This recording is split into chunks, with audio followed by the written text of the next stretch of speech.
अनक उठावल देखो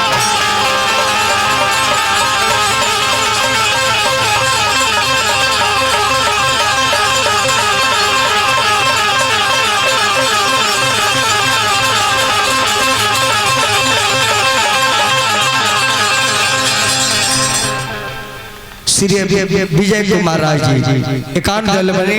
प्रणाम करता है। रामचंद्र की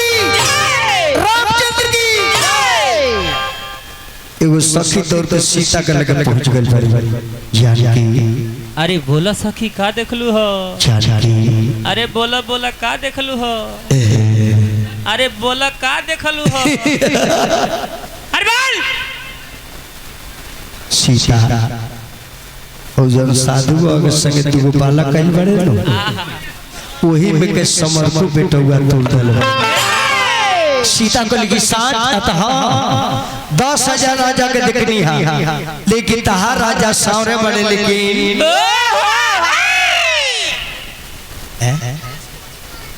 नीतीश कुमार बाबू सोनवलिया एकांत बदल बनी अभिनंदन स्वागत बाबा। अब सीता जी का पैर धरती पर नहीं थे यह होला बाबूजी ए जी ज्यादा लोग बैठल बा भगवान ससुर के बेटी बहन दल बनी अपना बेटी बहन के शादी समय आवे तो कहीं गरीब भाई दिया कर दे लइका पढ़ो लोग के चाहे गमार होके लेकिन संस्कार बरियार होके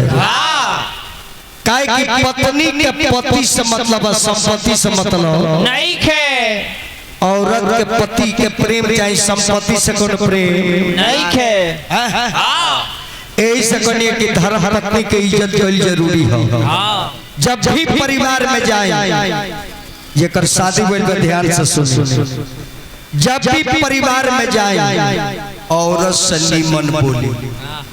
बढ़िया बोली अगर बढ़े के बाबा आगे तो सुनता रू अपने कह जी बोली ना का कहता है चाय बन जाई का कह कि चाय का बोलेला वही लगले पकौड़ी ना बन जाई का नीमन से बोले एगो काम कहे 3 गो काम करे।